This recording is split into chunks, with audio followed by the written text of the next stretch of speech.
اگه همین الان که داری این ویدیو رو میبینی احساس میکنی مغزت با سرعت نور داره میچرخه، چشمات بازه اما دلت پر از یه اضطراب مبهم و گنگه، یا اگه فکر میکنی هیچکس درکت نمیکنه و همه دارن بهت دروغ میگن، چند لحظه همینجا بمون و هیچ کاری نکن.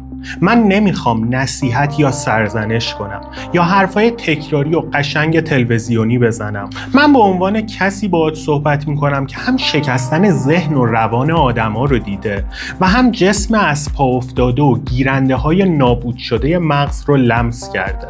شیشه یا همون متامفتامین فقط یه ماده شیمیایی نیست. شیشه بزرگترین و دلسوز نماترین کلاهبردار روان انسانه. اون اولش بهت یه چیز فوق‌العاده میده: حس قدرت بی‌نهایت، بی‌نیازی به خواب، هوش لحظه‌ای و تمرکزی که فکر می‌کنی بقیه آدما ازش بیخبرن. فکر می‌کنی بالاخره اون ایدئال ترین نسخه خودت رو پیدا کردی. همون آدمی که خسته نمیشه، کم نمیاره و روی ابرها راه میره. اما این معامله یه امضای خونین زیرش داره که روزای اول نشونت نمیدن. شیشه هویتت رو، احساساتت رو و روانت رو ذره ذره مصادره میکنه و به جاش یه جسم خالی، یه ذهن پر از شک و توهم و یه روح تیکه تیکه شده تحویلت میده. اگه اینجایی یعنی یه جایی توی وجودت داره داد میزنه که این بازی دیگه قشنگ نیست. یعنی اون لذت اولیه جاش رو داده به ترس، به شب بیداری و خیره شدن به در و دیوار، به نگاه کردن از پشت پرده پنجره و شک کردن به عزیزترین آدمای زندگیت. هدف من تو این ویدیو این نیست که بگم شیشه بده. خودت بهتر از هر کسی اینو با گوشت و پوستت حس کردی. هدف من اینه که دستت رو بگیرم، با هم بریم ته اتاقای تاریک ناخودآگاهت، ببینیم چی شد که پات به این مسیر باز شد.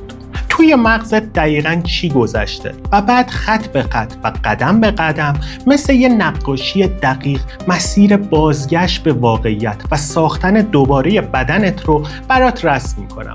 این صحبت‌ها حرفای تکراری کتابا نیست. این یه نقشه راه واقعی، علمی و روانکاوانه برای کسیه که میخواد از این جهنم شیشه بیرون بیاد و دوباره کنترل فرمون زندگیش رو دستش بگیره.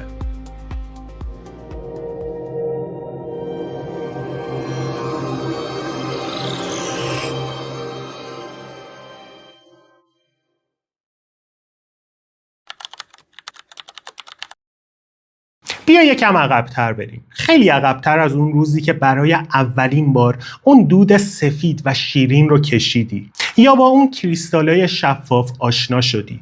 از دیدگاه روانکاوی هیچ انسانی بی دلیل عاشق یه ماده ویرانگر نمیشه. شیشه وارد زندگی کسایی میشه که یه زخم عمیق، یه ترومای سرکوب شده یا یه بی‌حسی دردناک رو توی وجودشون حمل میکردن. شیشه دست روی نیاز به دیده شدن، نیاز به احساس قدرت یا فرار از بی‌ارزشی درونی گذاشت. خیلی از آدمایی که جذب شیشه میشن کسایی هستن که تو کودکی یا نوجوانی احساس کردن هیچ وقت کافی نبودن. شاید والدین سختگیری داشتن که فقط با شرط موفقیت بهشون محبت میکردن. شاید تو محیطی بزرگ شدن که احساس ضعف برابر بود با نابودی و شاید اونقدر تو زندگیشون احساس بی‌قدرتی، سرخوردگی و حقارت کردن که روانشون تشنه یه فوران قدرت بود. شیشه دقیقاً میاد همین خلأ روانشناختی رو پر میکنه. شیشه یه من برتر یا یه خود کاذب پرقدرت میسازه. اون آدمی که تا دیروز خجالتی بود، احساس کمبود میکرد، از حرف زدن توی جمع میترسید یا زیر بار مشکلات اقتصادی و عاطفی کمرش خم شده بود، یهویی با شیشه حس میکنه تبدیل شده به یه ابر انسان. حس میکنه هوش فوق‌العاده‌ای داره، میتونه ساعتها کار کنه، صحبت کنه، ایده پردازی کنه و همه رو تحت تأثیر قرار بده. این همون تله بزرگ روانی شیشه است. شیشه درد احساس هیچی نبودن رو با توهم همه چیز بودن تسکین میده. اما این ماده روی یه احساس دیگه هم دست میذاره: فرار از رنج و بی‌حسی عاطفی. خیلی وقتا فرد از یه افسردگی مزمن، یه سوگ ابراز نشده یا یه خشم سرکوب شده قدیمی رنج میبره. وقتی توان مواجهه با این حجم از غم و اضطراب درونی وجود نداره، مکانیزم دفاعی روان میره سمت انکار و سرکوب. شیشه میاد و با ایجاد یه هایپر اکتیویتی یا فعالسازی بیش از حد ذهن، یه دیوار محکم بین تو و اون احساسات دردناک قدیمی میکشه. وقتی رو شیشه هستی فرصت نمی کنی غمگین باشی، چون ذهنت با 1000 تا سوژه پرت و پلا، با ریزبینی های بی‌معنی و با پروژه های نیمه کاره درگیر شده. بیا سناریوهای واقعی زندگی رو با هم مرور کنیم. ساختار شخصیتی کسایی که سمت شیشه میرن معمولاً 2 دسته است. دسته اول آدمای کمالگرا، پرتلاش اما از پا افتاده هستند.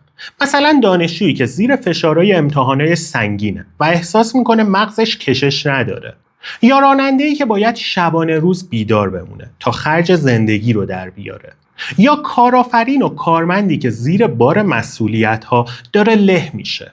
این افراد اول برای عملکرد بهتر وارد این مسیر میشن. اونها شیشه رو نه برای خوشگذرونی بلکه برای کم نیاوردن مصرف میکنن. اما دسته دوم آدمایی هستن که آسیب‌های شدید روحی و عاطفی دیدن. کسایی که تو روابطشون شکست خوردن، تنهایی مفرط دارن یا یه خشم عمیق نسبت به خانواده و جامعه توی وجودشونه. برای این دسته شیشه یه انتقام ناخودآگاه از خویشتن و دیگرانه. وقتی شیشه میکشی در واقع داری یه من خیالی میسازی. حتما برات پیش اومده که ساعتها بشینی و یه وسیله برقی سالم رو باز کنی و تیکه تیکش کنی، به خیال اینکه داری یه اختراع بزرگ میکنی یا داری تعمیرش میکنی. یا ساعتها جلوی آینه وایسی و به جزئیات صورتت خیره بشی، یا توی خونه دنبال دوربین مخفی و میکروفون بگردی. روانکاوی به ما میگه این رفتارهای تکراری و وسواسی تلاش ناشیانه ذهن تو برای کنترل یه آشفتگی عظیم درونیه. وقتی تو درونت احساس فروپاشی و بی‌کنترلی میکنی، ذهنت سعی میکنه روی چیزهای بیرونی و کوچیک کنترل افراطی پیدا کنه. اون شک و بدبینی، اون احساس این که همسایه ها، رفقا یا خانوادت دارن علیه توطئه میکنن، فقط هذیان تعقیب و آزار نیست، بلکه بازتاب خشم و ترسای سرکوب شده خودته که حالا به شکل پروژکتور روی آدمهای بیرون تابیده شده. تو چون از درگیری با رنجهای درونی خودت میترسی، ذهنت یه دشمن بیرونی میسازه تا با اون بجنگه. شیشه تو رو توی زندان انفرادی پر از سر و صدا حبس میکنه. فرد مصرف کننده با خودش میگه هیچ کس منو نمیفهمه، همه با من بد شدن. اما حقیقت روانشناختی اینه که تو خودت رابطت رو با واقعیت قطع کردی تا مجبور نباشی با دردات روبرو بشی. این ماده تمام ذخایر عاطفی تو رو تخلیه میکنه. تو روزهای اول تو حس میکنی عاشق همه هستی، میخوای به همه کمک کنی، اما به مرور زمان شیشه تو رو به یه آدم کاملا خودخواه، بی احساس و سنگدل تبدیل میکنه. چون تمام انرژی روانت صرف حفظ اون توهم دروغین و تامین ماده میشه. درک این ریشه ها قدم اول درمانه. تو باید بدونی که اعتیاد تو به شیشه یه بیورزگی یا خباثت ذاتی نیست، بلکه یه پاسخ اشتباه، ویرانگر و ناآگاهانه به یه درد عمیق روحی بوده که سالها توی وجودت سنگینی میکرده. حالا بیا از دید روانکاوی بیایم بیرون و بریم سراغ بررسی پزشکی. ببینیم وقتی اون کریستال حرارت میبینه و وارد ریه ها، خون و در نهایت مغزت میشه، دقیقاً چه فاجعه ای از نظر فیزیولوژیک رخ میده. مغز ما یه سیستم پیامرسان شیمیایی داره. موادی به اسم پیامرسان‌های عصبی یا نوروترانسمیترها توی مغز وجود دارن که حالمون، انگیزمون و دردمون رو تنظیم میکنن.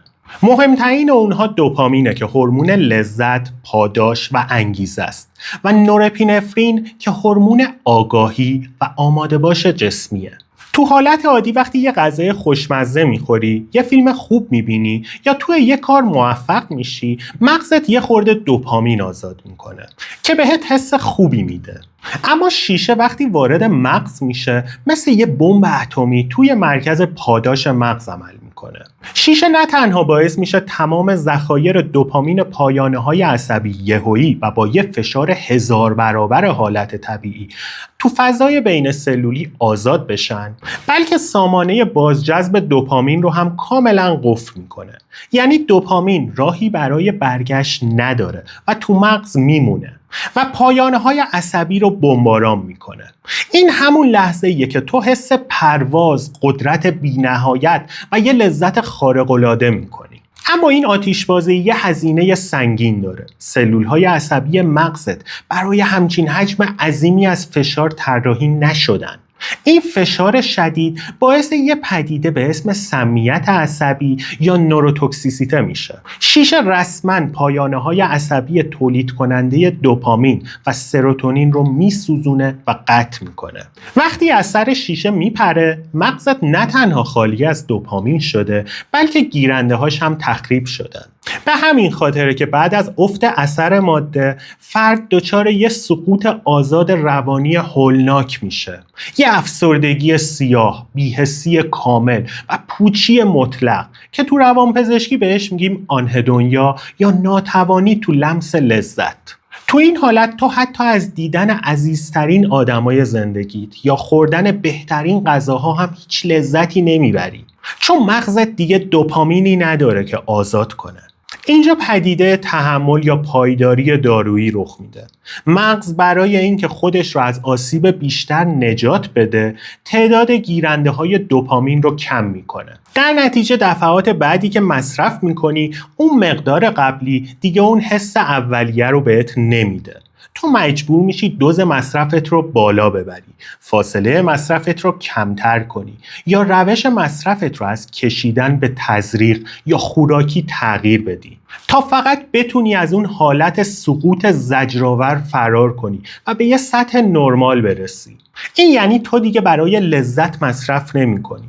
تو مصرف میکنی تا فقط زنده بمونی و دیوونه نشی. حالا از نظر جسمی و ظاهری چه اتفاقی میفته؟ تو کوتاه مدت شیشه سیستم عصبی سمپاتیک رو شدیداً فعال میکنه. ضربان قلب بالا میره، فشار خون به شدت افزایش پیدا میکنه، مردمک‌های چشم گشاد میشن و اشتهای فرد کاملاً از بین میره. فرد ممکنه 3 روز پشت سر هم هیچی نخوره و نخوابه، اما تو میان مدت و بلند مدت تغییرات هولناکتر میشن. شیشه رگ‌های خونی رو تنگ میکنه و تامین اکسیژن و مواد مغذی به پوست و بافت‌ها رو مختل میکنه. چهره فرد زرد، لاغر و پژمرده میشه و گودی و تیرگی شدید زیر چشم‌ها ایجاد میشه. یکی از علائم اختصاصی شیشه تخریب شدید دندون هاست که بهش متماوس یا همون دهن شیشه‌ای میگن. علت اون خشکی شدید دهن به خاطر کاهش بزاق که محافظ دندون هاست، ساییدن شدید دندون ها به هم به خاطر انقباضات عضلانی و عدم رعایت بهداشت و مصرف زیاد شیرینی ها تو دوره افت ماده است. تو این وضعیت دندون ها از ریشه سیاه میشن و میشکنن. همینطور به خاطر کاهش شدید سیستم ایمنی و دستکاری‌های وسواسی پوست به خاطر احساس خارش یا همون حرکت حشرات زیر پوست که بهش هذیان حشرات میگن، بدن و صورت فرد پر از زخم و عفونت‌های پوستی مقاوم به درمان میشه. کلیه‌ها و کبد زیر بار سموم تحلیل میرن و قلب دچار آریتمی و نارسایی میشه. اما بزرگترین آسیب اختلال ساختاری مغز به خصوص تو ناحیه پرفرونتاله که مسئول تصمیم گیری، کنترل تکانه و قضاوت فرده. شیشه این بخش رو فلج میکنه و به خاطر همینه که فرد دست به کارهای خطرناک، بی‌منطق و پرخاشگرانه میزنه. حالا رسیدیم به مهمترین بخش داستان. چطور باید از این باتلاق بیرون اومد؟ گام اول و مرحله 0 شکستن انکار و آماده سازی محیطیه. تو باید با خودت شفاف باشی. تا زمانی که فکر کنی کنترل مصرفت رو داری یا میتونی تفننی مصرف کنی، هیچ پزشک و هیچ دارویی نمیتونه بهت کمک کنه. شیشه ماده‌ای نیست که بشه باهاش شوخی کرد یا باهاش کنار اومد. تو باید بپذیری که مقابل این ماده شکست خوردی و نیاز به بازسازی داری. آماده سازی محیطی یعنی پاکسازی کامل تمام ابزارها، پایپ‌ها، فندک‌ها، قطع ارتباط کامل و بیرحمانه با تمام ساقی‌ها و هم مصرفی‌ها و تغییر شماره تلفنه. تا زمانی که شماره ساقی تو گوشیت هست، تو هنوز یه پات تو جهنمه. حالا باید روش ترک برای شیشه رو مشخص کنیم. برعکس موادی مثل تریاک یا متادون یا الکل که وابستگی شدید فیزیولوژیک و دردای استخوانی سهمگین ایجاد میکنن و ممکنه نیاز به کاهش تدریجی داشته باشن، در مورد شیشه روش کاهش تدریجی یا همون تیپرینگ با خود شیشه به هیچ عنوان توصیه نمیشه و کاملا مردوده. چون شیشه مغز رو بی کنترل میکنه. وقتی تو یه دوز کوچیک شیشه مصرف میکنی تا مثلا طبق برنامه کمش کنی، اون دوز کوچیک دقیقاً منطق و کنترل تکانه تو رو از بین میبره و اونجا غریزت بهت حکم میکنه که بری و تا تهش مصرف کنی. به خاطر همین قطع مصرف شیشه باید به صورت ناگهانی و کامل باشه، اما تحت حمایت دارویی و پروتکل‌های جایگزین که درد و علائم رو کنترل کنن. وقتی شیشه رو قطع می‌کنی، فرایند خروج از ماده شامل 3 مرحله اصلیه که باید دقیقاً بشناسیشون تا ازشون نترسی. مرحله اول فاز فروپاشی یا سقوطه که چند ساعت بعد از آخرین مصرف شروع میشه و بین 3 تا 7 روز طول میکشه. تو این چند روز بدنت که شدیداً خسته و تخلیه شده است، طلب خواب و غذا میکنه.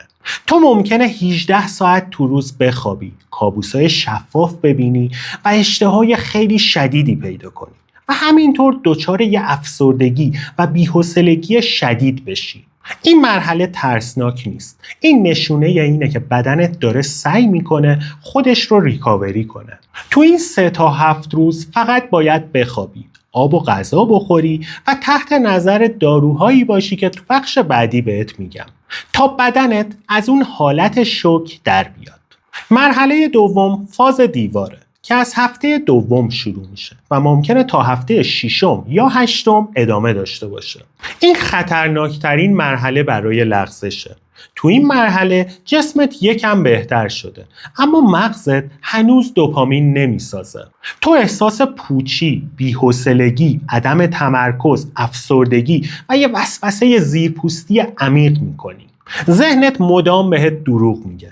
دیدی؟ ترک کردی اما هنوز حالت بده. پس فایده نداره. برو یه دود بگیر تا حالت بیاد سر جاش. باید بدونی که این صدای تو نیست. این صدای گیرنده های گرسنه مغزته که دارن بازسازی میشن.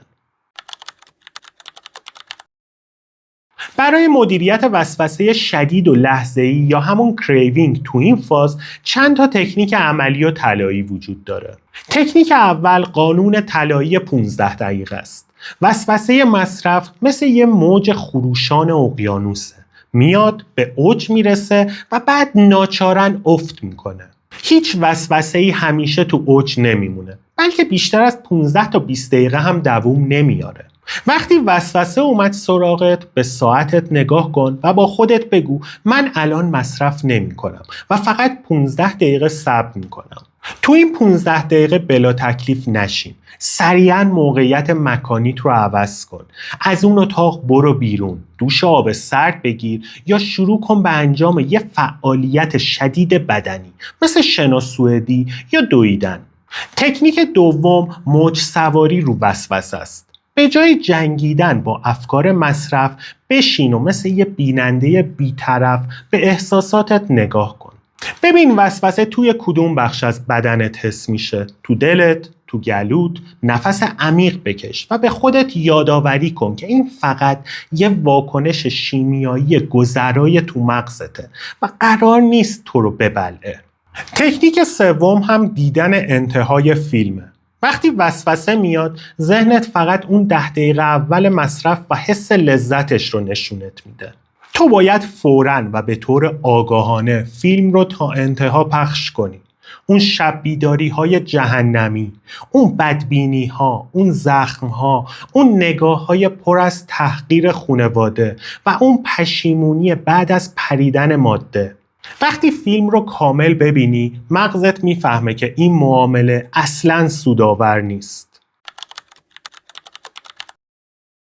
قبل از شروع این بخش به عنوان یه پزشک یادآوری میکنم که تمام داروها و مکمل‌هایی که تو این بخش معرفی میشن صرفاً جهت ارتقای آگاهی تخصصی شماست و حتماً و قطعاً باید با تنظیم دوز و تحت نظر مستقیم پزشک معالج و درمانگر شما استفاده بشن.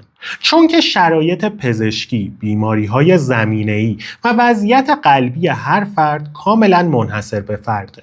تو درمان اعتیاد به شیشه ما داروی شبیه ساز یا همون آگونیست مستقیم مثل متادون که جایگزین شیشه بشه نداریم. اما از یه پروتکل دارویی هوشمندانه برای کنترل علائم خروج، بازسازی گیرنده ها و کاهش شدید وسوسه استفاده می‌کنیم. گروه اول داروهای ضد افسردگی، تثبیت کننده خلق و کاهش دهنده وسوسه هستند. داروی بوپرپیون یکی از اصلی ترین گزینه هاست. بوپرپیون یه مهار کننده بازجذب دوپامین و نورپینفرینه. این دارو به زبان ساده یه جرقه ملایم و کنترل شده تو سیستم دوپامین ایجاد میکنه تا مغز دچار اون افت شدید و افسردگی سیاه نشه و وسوسه مصرف به شدت افت کنه. دوز معمول اون با تجویز پزشک معمولاً از 150 میلی گرم تو روز به صورت قرص‌های پیوسته رهش شروع میشه و در صورت نیاز تا 300 میلی گرم افزایش پیدا میکنه. زمان مصرف اون هم معمولاً صبحه تا باعث بیخوابی نشه. داروی بعدی میرتازاپینه. میرتازاپین تو دوزهای پایین یعنی 15 تا 30 میلی گرم شبها قبل از خواب فوق‌العاده برای درمان بیخوابی شدید، بی‌اشتهایی و اضطراب فاز اولیه قطع شیشه مؤثره. گروه دوم داروهای کنترل کننده برای بیقراری، اضطراب و پرخاشگری هستند. تو هفته‌های اول داروی گاباپنتین یا پرگابالین میتونه به آرومسازی سیستم عصبی تحریک شده کمک کنه. گاباپنتین با دوز 300 میلی گرم 2 تا 3 بار تو روز تحت نظر پزشک بیقراری‌های حرکتی، اضطراب شدید و دردهای مبهم عضلانی رو تسکین میده. برای مدیریت روانپریشی، بدبینی‌های شدید و هذیان‌های احتمالی روزهای اول، پزشک ممکنه برای یه دوره کوتاه از آنتیسایکوتیکای نسل جدید مثل اولانزاپین با دوز 2.5 تا 5 میلی گرم و یا کوئتیاپین با دوز 25 تا 100 میلی گرم استفاده کنه که هم شک و توهم رو از بین میبرن و هم یه خواب عمیق و ترمیم کننده ایجاد میکنن. گروه سوم پروتکل کامل مکمل‌ها، ویتامین‌ها و نوتروپیک‌ها برای بازسازی مغزه. NAC یا همون N-اسیتیل سیستین یه مکمل فوق‌العاده است. با دوز 1200 تا 1800 میلی گرم 2 بار تو روز به تنظیم سیستم گلوتامات تو مغز کمک میکنه. تحقیقات بالینی ثابت کرده که NAC به طرز چشمگیری وسوسه شدید مصرف شیشه رو کاهش میده و کبد رو هم پاکسازی میکنه. سیتیکولین یا همون CDP کولین با دوز 500 تا 1000 میلی گرم تو روز غشای سلول‌های مغزی آسیب دیده رو ترمیم میکنه و به بازسازی گیرنده‌های دوپامین سرعت میده. التایروزین یه اسیدآمینه پیشساز مستقیم دوپامینه. مصرف 500 تا 1000 میلی گرم روزانه به صورت ناشتا به مغز مواد اولیه‌ای میده تا بتونه خودش دوباره دوپامین رو ببره بالا.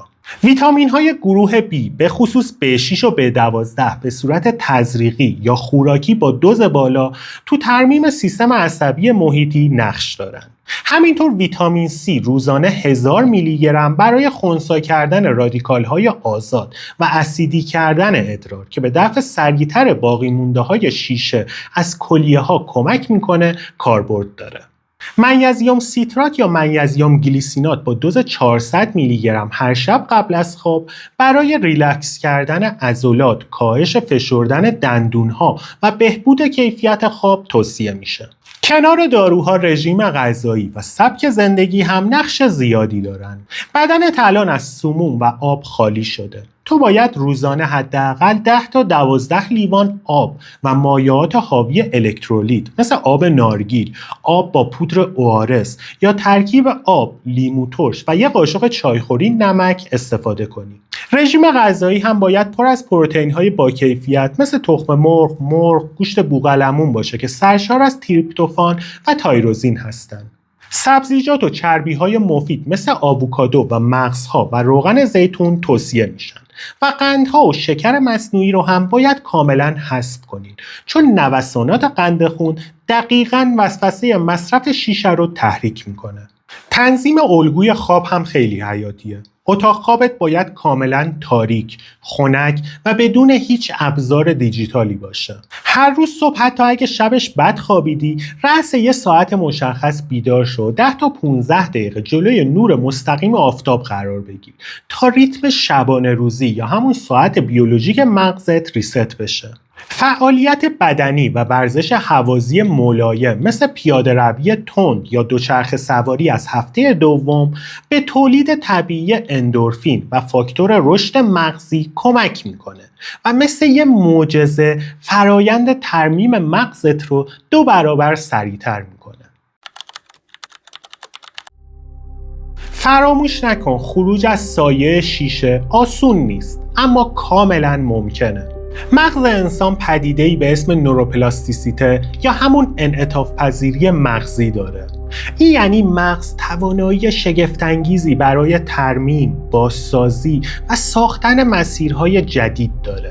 اون سلول‌ها و گیرنده‌هایی که فکر می‌کردی نابود شدن، اگه بهشون زمان بدی، غذای درست برسونی و از زیر بار سموم درشون بیاری، دوباره متولد میشن.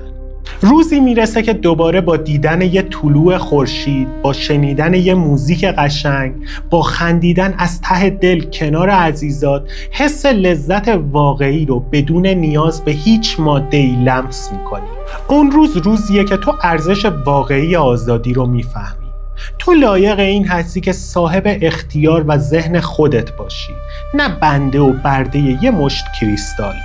اگه همین امروز تصمیم گرفتی، اگه قدم اول رو برداشتی، اگه سالهاست داری با این موضوع می جنگی، برام تو کامنت ها بنویس کجای این مسیری، چه حسی داری و امروز قراره کدوم یکی از این قدم ها رو برداری.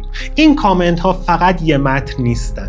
اینجا یه جامعه امن و همدله برای آدمایی که تصمیم گرفتن از تاریکی به سمت نور برگردن. قصت رو بنویس، خجالت رو کنار بذار و بدون که تو تنها نیستی. ما این مسیر رو با هم میریم. موفق باشی.